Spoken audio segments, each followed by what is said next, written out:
قرآن پاک کی ایک ہی وقت میں مختلف صورتوں کی مختلف آیات نازل ہوتی رہیں، ان آیات کو آپ علیہ السلام نے کیسے ترتیب دیا؟ جی وحی کے ذریعے ترتیب دیا۔ آپ وحی لکھوایا کرتے تھے، بخاری مسلم میں آیا، اور مختلف اوقات میں جو کوئی آیات اس طرح نازل ہوئیں تو آپ کو حضرت جبرائیل علیہ السلام آ کے، صحیح بخاری میں آتا ہے کہ ہر سال دورہ قرآن کرتے تھے۔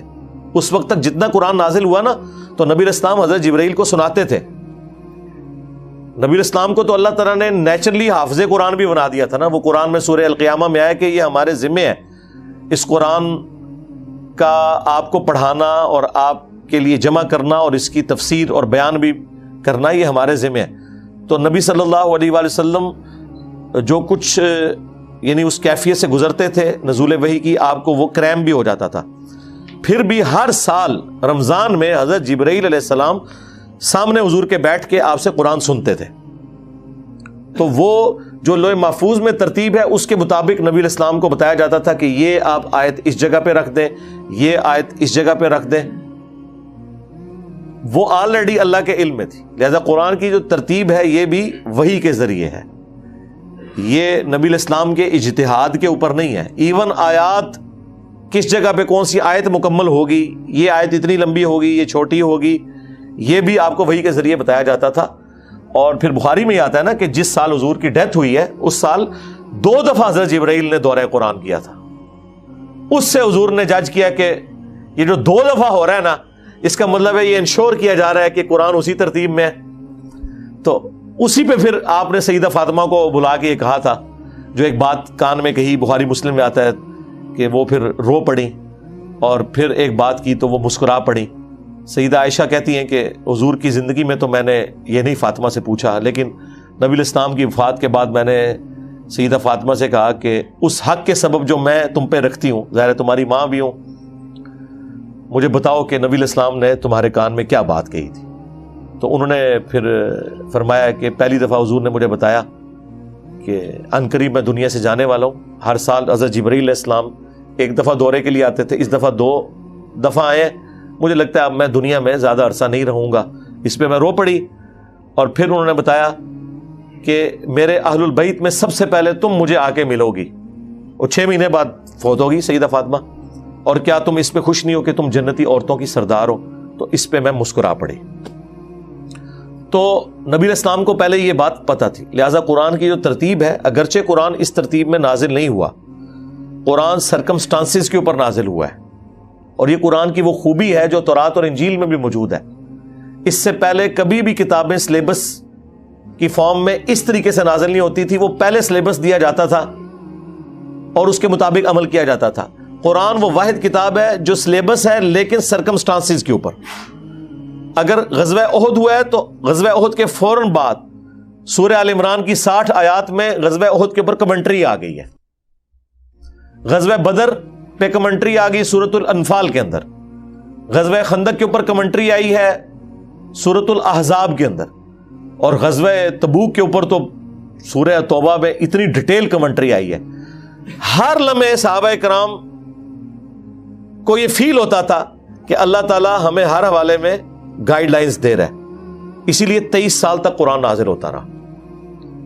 اور یہی وہ چیز ہے جو گاسپل آف جان میں موجود ہے، اور اسی طریقے سے اولڈ ٹیسٹمنٹ کے اندر بھی موجود ہے نبی علیہ السلام کے بارے میں کہ اللہ تعالیٰ ان کے منہ میں اپنا کلام ڈالے گا، وہ اپنی خواہش سے کچھ نہیں کہیں گے، وہ وہی کہیں گے جو اللہ تعالیٰ انہیں وہی کرے گا۔ وما ينطق عن الهوى ان هو الا وحی یوحى۔ نبی علیہ السلام کی خصوصیت اگلی کتابوں میں یہ لکھی ہوئی ہے کہ یہ کتاب ان کے سینے کے اوپر نازل ہوگی۔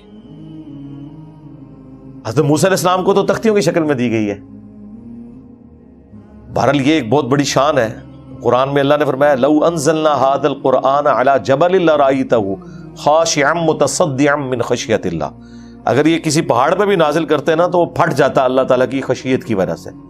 تو نبی علیہ السلام کے سینہ مبارک پہ مسلسل 23 سال تک یہ نازل ہوا، اور آپ کی بھی ایک خاص کیفیت بن جاتی تھی۔ بخاری مسلم میں ہے کہ نبی علیہ السلام کو سخت سردیوں میں بھی پسینہ بہنا شروع ہو جاتا تھا، آپ کے ناک سے جس طرح خراٹے کی آواز ہے یہ نکلنا شروع ہو جاتی تھی، اور جب آپ پہ یہ کیفیت طاری ہوتی تھی ظاہر آپ کو تو نہیں پتا ہوتا تھا، آپ کی مرضی سے تو وہی نازل نہیں ہوتی تھی نا، اچانک جب صحابہ کرام یہ دیکھتے کہ حضور پہ وہ کیفیت میں آپ جا رہے ہیں تو آپ کو ایک چادر اڑا دی جاتی تھی اور سب لوگ اپنی گردنیں جھکا لیتے تھے.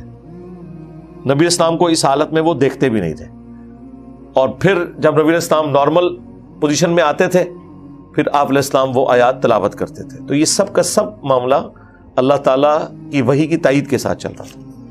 اسی والے سے وہ خبیث ایک تسلیمہ نسرین بنگلہ دیش میں جس نے کہا تھا کہ یہ تو صحابہ کرام نے خود ترتیب دے دی ہے، نعوذ باللہ. ایسا نہیں ہوا. نبی اسلام خود وہی لکھوایا کرتے تھے. حافظ قرآن کیوں تھے؟ حافظ اس وقت تک ہو ہی نہیں سکتا جب تک کہ آیات ترتیب میں ہو ہی نہ.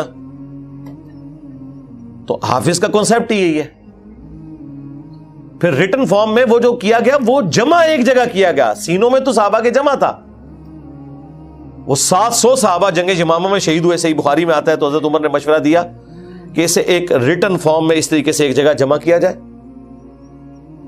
تو پہلے تو حضرت ابوبکر ریلیکٹنٹ تھے لیکن بعد میں انہوں نے ایگری کیا. اور اس میں بخاری میں آتا ہے ایک آیت ایسی تھی کہ جس میں حضرت خزیمہ بن ثابت انصاری کے پاس ہی صرف وہ ریٹن فارم میں ملی. زبانی تو یاد تھی. ریٹن فارم میں جب تک 2 گواہیاں نہیں ہوتی تھی نا اس کو اس ترتیب میں نہیں ڈالا جاتا تھا. تو وہ حضرت خزیمہ بن ثابت انصاری کو ملی جن کے بارے میں سنن نسائی میں وہ واقعہ بھی ملتا ہے. انہوں نے رسول اللہ کے لیے گواہی دے دی تھی کہ جب وہ سودا ہوا تھا ایک جانور کا تو وہ بندہ مکر گیا تھا. تو انہوں نے کہا میں گواہی دیتا ہوں کہ تو نے رسول اللہ کے ساتھ یہ سودا کیا ہے. حالانکہ وہاں موجود نہیں تھے. حضور نے کہا تم نے کیوں گواہی دی؟ ان کا یا رسول اللہ میں نے جنت، دوزخ، اللہ، یہ اتنی بڑی بڑی چیزیں آپ کی زبان پہ مانی ہیں تو یہ تو چھوٹی بات ہے، آپ نے کیا ہوگا. تو حضور اتنے خوش ہوئے. آپ نے فرمایا باقی معاملات میں 2 گواہوں کی ضرورت ہے. اگر کسی معاملے میں خزیمہ آ جائے تو اس اکیلے کی گواہی 2 کے برابر شمار کی جائے گی. اور وہ معجزہ ظاہر ہوا صحیح بخاری میں کہ وہ ایک آیت سورہ توبہ کی لقد جاءکم رسول من انفسکم وہ اسی صحابی کے پاس لکھی ہوئی ملی اور ان کی گواہی 2 کے برابر شمار کی گئی. زبانی تو لوگوں کو پتا تھا. وہ پھر ایک مصحف تیار ہوا.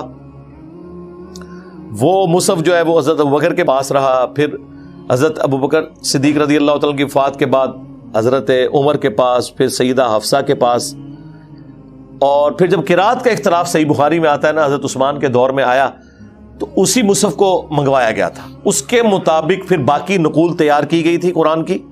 اس وقت پرنٹنگ پریس تو نہیں تھے.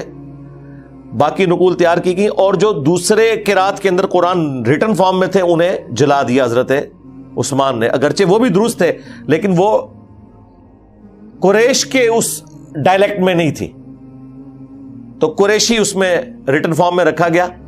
بہرحال وہ آج بھی چل رہا ہے. سبا عشرہ کا کورس کر کے آتے ہیں قراء حضرات. وہ اس آپ دیکھتے ہیں کہ افریقہ میں قاری حضرات پڑھتے بھی ہیں والضحى واللیل اذا سجے. ہم تو پڑھتے ہیں والضحى واللیل اذا سجا. تو وہ مصحف عثمانی کہلاتا ہے اور وہ آج تک پوری دنیا میں وہی مصحف ہے. سنی کے ہاں بھی، شیعہ کے ہاں بھی. اور یہ جو سعودیہ عرب سے قرآن یہ بلو بائنڈنگ میں آپ کو وہاں نظر آتے ہیں جس کے ہر صفحے کے اوپر آیت مکمل ہوتی ہے. یہی گرین بائنڈنگ میں عربی سٹائل میں لکھا ہوا ہے خط ریحان. خط ریحان ہی ہے جی، ہاں وہ خط ریحان. اور یہ خط نسخ یہ جو ہمارا تاج کمپنی والا سٹائل ہے.